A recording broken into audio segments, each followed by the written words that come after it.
Hi friends, అందరు ఎలా ఉన్నారు? బాగున్నారా? అందరు బాగుండాలి, అందులో మనం ఉండాలి. కానీ మేమైతే అస్సలే బాగలేము. ఎందుకంటే మాకు జ్వరాలు కదా ఫ్రెండ్స్. మాకు పోయిన సోమవారం నుండి రాఖీ పండుగ నుండి జ్వరాలే. ఫస్ట్ మా ఆయనకు వచ్చింది, తర్వాత మంగళవారం నాకు వచ్చింది, తర్వాత మా బాబుకి వచ్చింది. ఒకరికి అందరికీ జ్వరాలే ఫ్రెండ్స్. ఇప్పుడు చాలా మందికి జ్వరాలు వస్తున్నాయి, వైరల్ ఫీవర్ అని. హాస్పిటల్కి వెళ్ళాం మంగళవారం హాస్పిటల్కి వెళ్ళి చూపించుకున్నాం, టెస్టులు చేయించుకుంటే నాకేమో టైఫాయిడ్ జ్వరం అని వచ్చింది. టైఫాయిడ్ జ్వరం, బీపీ డౌన్ అయింది, రక్తం తక్కువ ఉంది. మా ఆయనకేమో రక్త కణాలు తక్కువైనాయి. అందరికి మనిషి పుట్టి వచ్చింది. 3 రోజులు ఉన్నాం హాస్పిటల్, గ్లూకోజ్ ఎక్కించుకున్నాం. 3 రోజులు సీరియల్గా 3 రోజులు ఎక్కించుకుంటే 10,000 అయిపోయినాయి.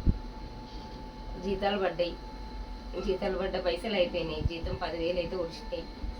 కచ్చకాయలు ఉడిచినాయి అన్నట్టు ఉన్న పైసలు అయితే ఉడిచినాయి. నిన్నటి వరకు కొంచెం ఇక పర్వాలేదు అనుకుని కొంచెం లేస్తాను కదా అని ఇవాళ అయితే డ్యూటీకి వెళ్తే అసలు ఊపికలేదు ఫ్రెండ్స్. అసలు డ్యూటీకి వెళ్తే చేత కావట్లేదు అసలుకే. ఇట్లా నిలబడి పని చేస్తా అంటే మొత్తం తిప్పుతాంది, ఒళ్ళంతా తిప్పుతాంది. బీపీ డౌన్ అయింది అన్నారు కదా, అసలు ఏమన్నా తిన్నామంటే కూడా తినబుద్ధి అయితే లేదు. అసలే ఏం తిన్నా వామిటింగ్ అవుతుంది. ఏం చేద్దాం, మన పేద బతుకులకు, మిడిల్ క్లాస్ బతుకులు ఇట్లా ఉంటాయి.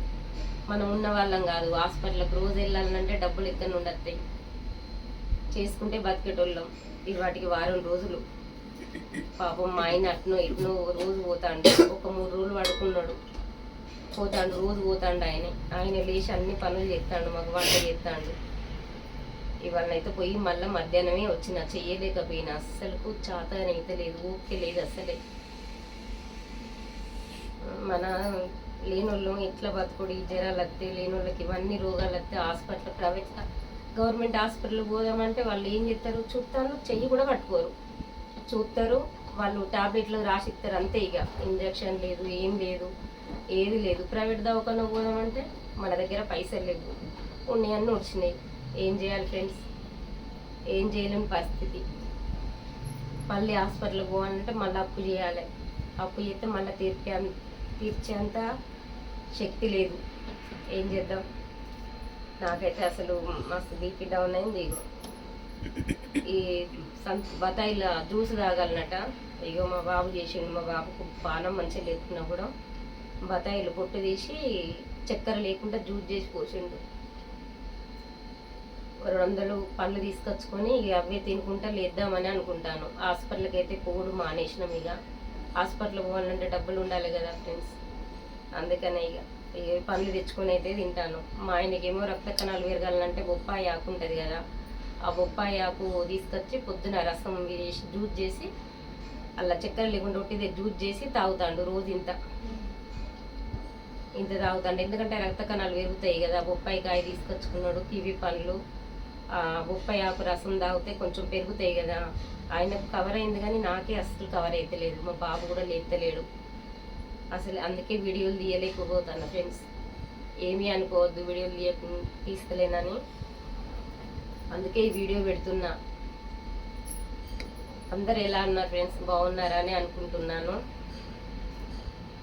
మేమైతే బాగాలేము. మా పరిస్థితి చూస్తారు కదా ఫ్రెండ్స్. అందరూ ఏమంటారు? మన మిడిల్ క్లాస్ బతుకులు ఇవి. ఇలా బతకాలి మనం. ఉన్న దాంట్లో తృప్తి పడాలి, అంతే కదా ఫ్రెండ్స్. మనం మిడిల్ క్లాస్ వాళ్ళని బతకాలంటే పైసలతోని పని. ఏదైనా హాస్పిటల్కి వెళ్ళినా, ఎటు వెళ్ళాలన్నా కూడా పైసలతో పని. మన దగ్గర పైసలు ఉండవు. ఏం చేద్దాం? చేసుకుంటే బతికేటోళ్ళం. పనికి పోదాం సరే, ఇంటికాడ ఉండి ఏం చేద్దాం? కొంచెం తగ్గింది కదా, ఇంటికాడ ఉంటే ఊరికే పడుకున్నాడు అవుతుంది. ఏం పడుకుంటాం? దాని నుండి సాయంత్రం దాకా పడుకోవాలంటే అస్సలు పడుకోలేం కదా. చేద్దాం సరే, నలుగురు ఇట్లా కలిసి ఉంటుంది కదా, వాళ్ళ వీళ్ళని చూసుకుంటా చేయొచ్చు పని అనుకొని పోయినా. ఓపుకుంటుంది, ఓపిక తెచ్చుకొని చేస్తా అని పోయినందుకు పని చేస్తా అంటే మొత్తం అసలు చెమటలు ఇట్లా గారుతానే పని చేస్తా అంటే చేసేంత ఓపిక లేదు. మొత్తం ఆ స్మెల్కు మొత్తం పొద్దున ఒక టీ తాగిపోయినా. ఆ టీ తాగినందుకు 3 సార్లు వామిటింగ్ చేసుకున్నా. అసలు ఓపిక అస్సలే ఉండలేదు. మా పరిస్థితి ఇది ఫ్రెండ్స్. ఓకేనా ఫ్రెండ్స్? Bye friends.